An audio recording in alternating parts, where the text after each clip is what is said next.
Today, we're diving into a really cool idea, something that could completely change the way we think about the stuff we buy. Forget the endless cycle of disposable products.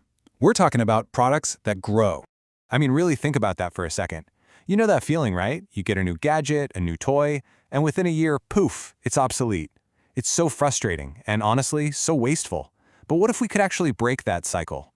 What if our products didn't just get old, but they evolved right along with us?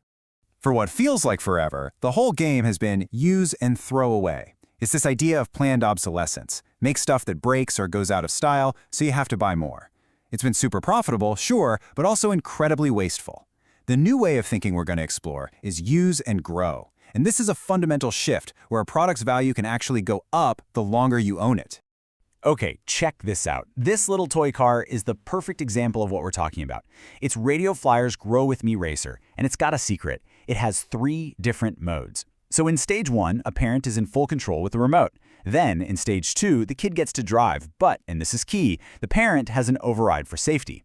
And by stage 3, the kid has full command. See, the product adapts as its driver gets bigger, smarter, and more skilled.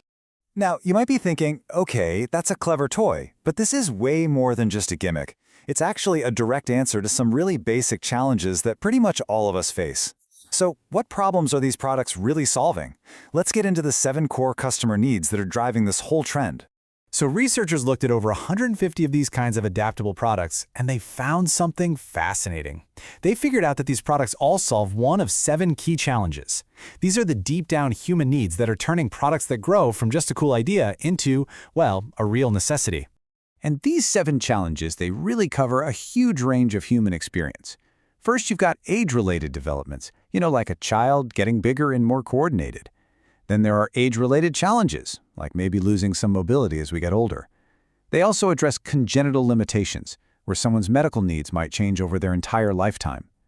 There's also our universal desire for novelty, that itch for something new but without having to buy a whole new thing.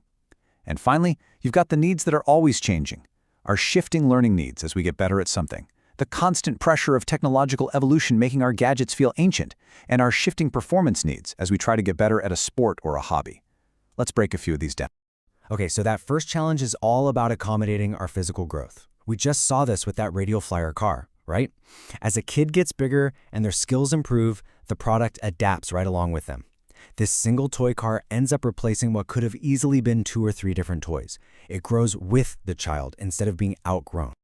Now, this is where this whole concept becomes truly life-changing. For people with ongoing medical conditions or physical disabilities, their needs can change so dramatically over time.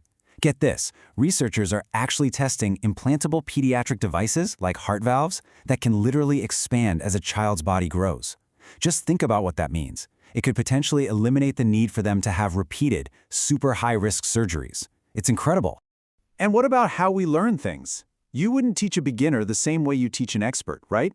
Well, products like the Moxie robot are designed to tackle exactly that. It's an educational robot for kids, and it's smart. It figures out what the user already knows, and then tailors its lessons to be just the right amount of challenging, but not so hard that they get frustrated. That's how you keep someone engaged and actually learning. Okay, so we totally get the why now. These products solve real problems. But how are they actually made? How do you build something that can grow and change? Well, it turns out there are 4 main ways to do it.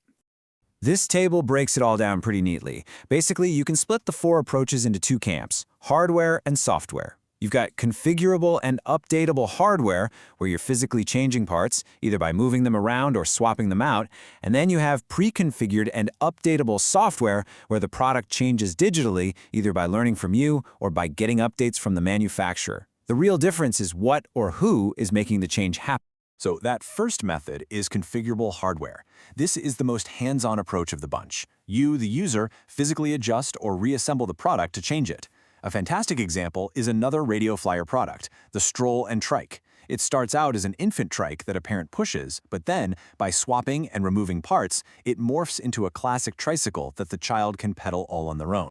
Next up, we've got pre-configured software. Now here, the product itself doesn't physically change one bit. Instead, its behavior does.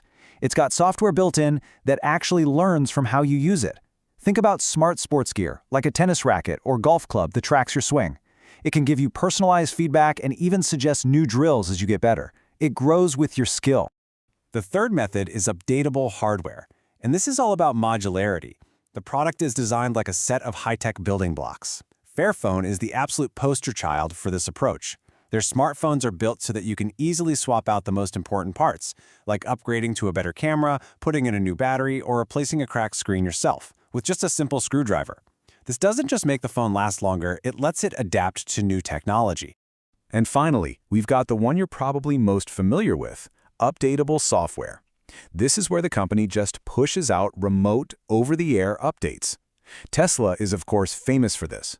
A Tesla owner can literally go to sleep one night and wake up the next morning to find their car has brand new features, better performance, or more range, all without ever setting foot in a dealership. It's pretty amazing.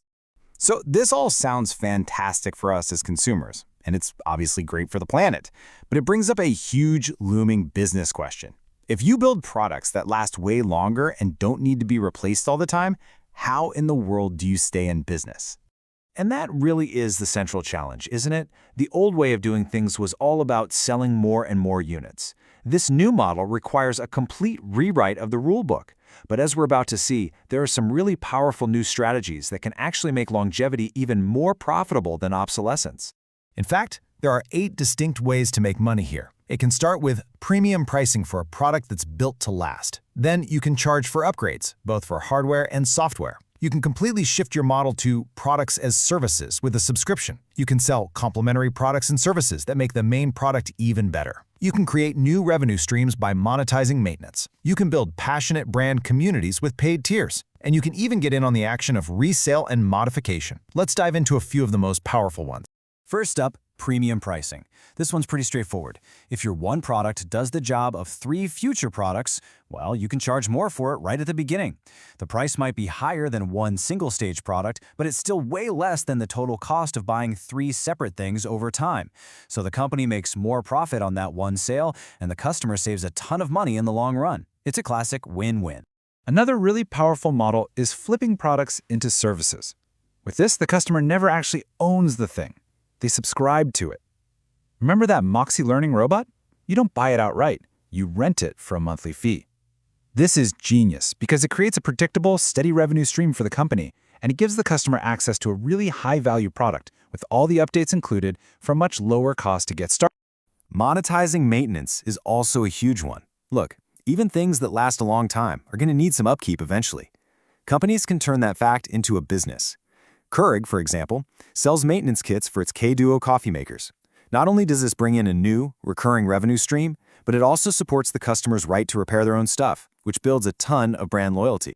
And finally, let's talk about building brand communities. When you have a product that people genuinely love and use for a long time, you can build a whole community around it.